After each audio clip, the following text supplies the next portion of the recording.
Bonjour chers amis, en regardant le monde aujourd'hui, il est clair que quelque chose a terriblement mal tourné. Les nouvelles, que ce soit à la télévision, sur Internet, les réseaux sociaux ou dans les journaux, sont profondément troublantes. Le crime est omniprésent, la consommation de drogue ne fait que s'accroître, les familles se désagrègent, le monde politique implose et les guerres font des ravages, ne laissant derrière elles que misère, chagrin et mort. Partout dans le monde, des personnes de toute confession ou sans aucune foi reconnaissent que ces temps sont exceptionnellement troublants et elles cherchent à comprendre. Quelle est la cause de cette agitation et de ce bouleversement? Les choses s'amélioreront-elles un jour ou ne feront-elles qu'empirer? La Bible nous donne un indice sur ce qui a conduit à toute cette souffrance. En Ésaïe 24, 4, 6, nous lisons « Le pays est triste, épuisé, les habitants sont abattus, languissants, les chefs du peuple sont sans force.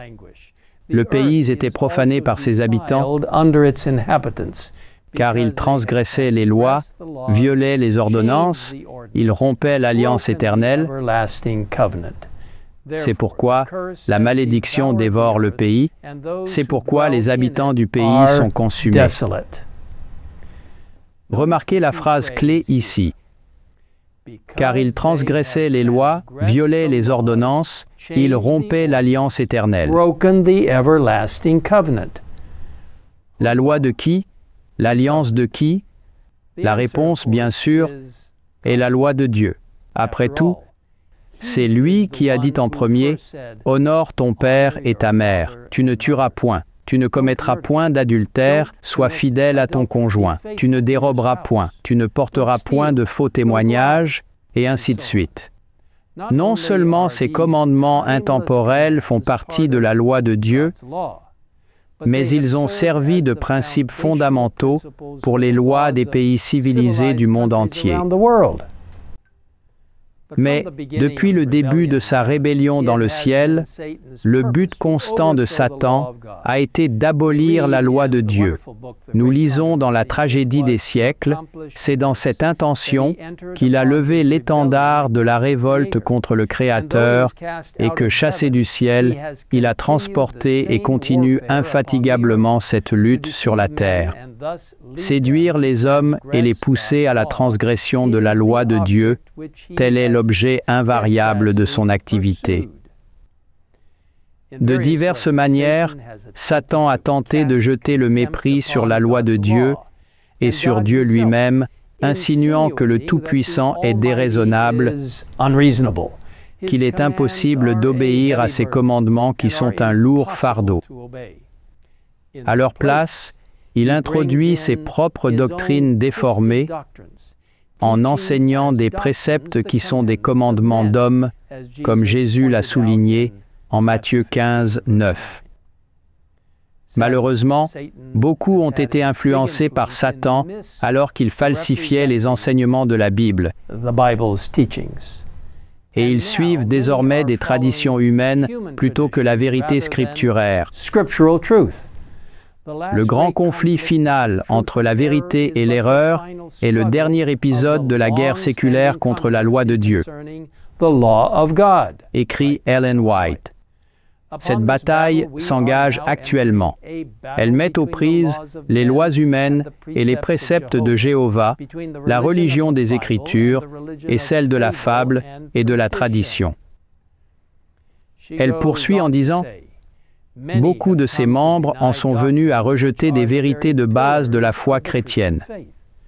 Les grands faits de la création, tels que les écrivains sacrés les présentent, la chute de l'homme, l'expiation, la permanence de la loi de Dieu sont, en totalité ou en partie, repoussés par une portion considérable du monde chrétien. »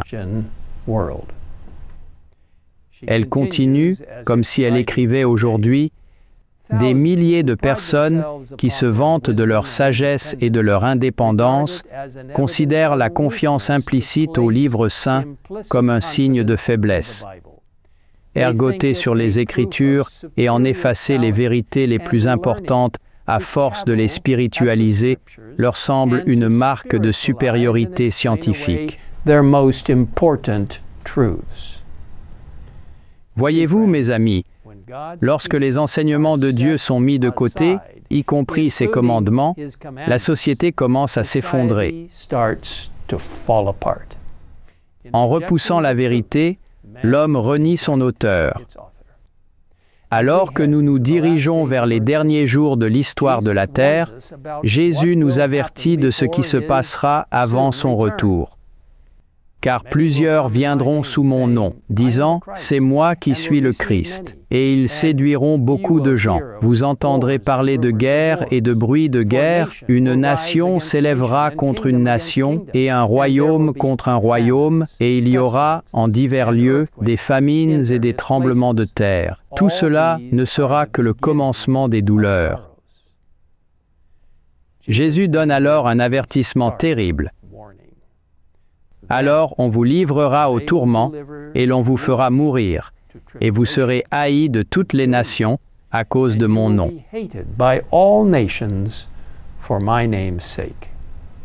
Comment est-ce possible?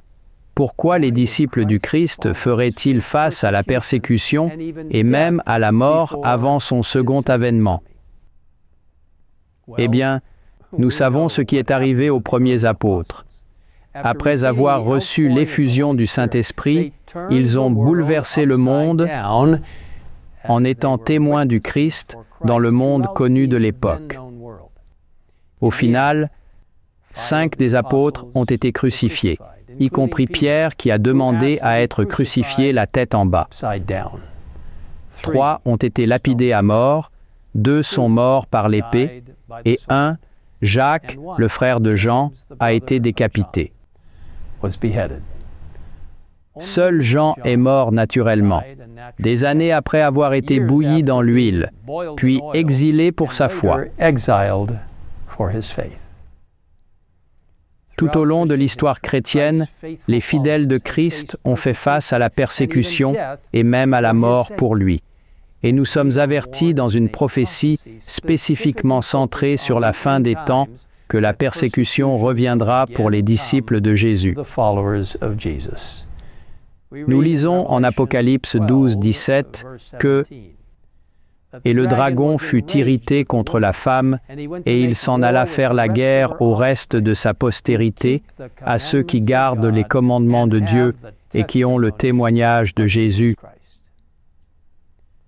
Qu'est-ce que ça signifie et comment pouvons-nous être préparés pour un tel moment? Dans notre prochaine vidéo, nous répondrons à ces questions, entre autres. En attendant, souvenons-nous des nombreux fidèles qui nous ont précédés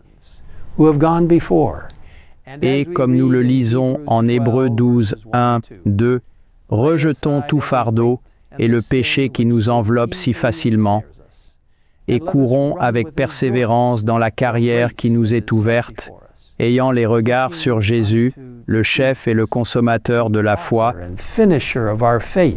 qui, en vue de la joie qui lui était réservée, a souffert la croix, méprisé l'ignominie, et s'est assis à la droite du trône de Dieu.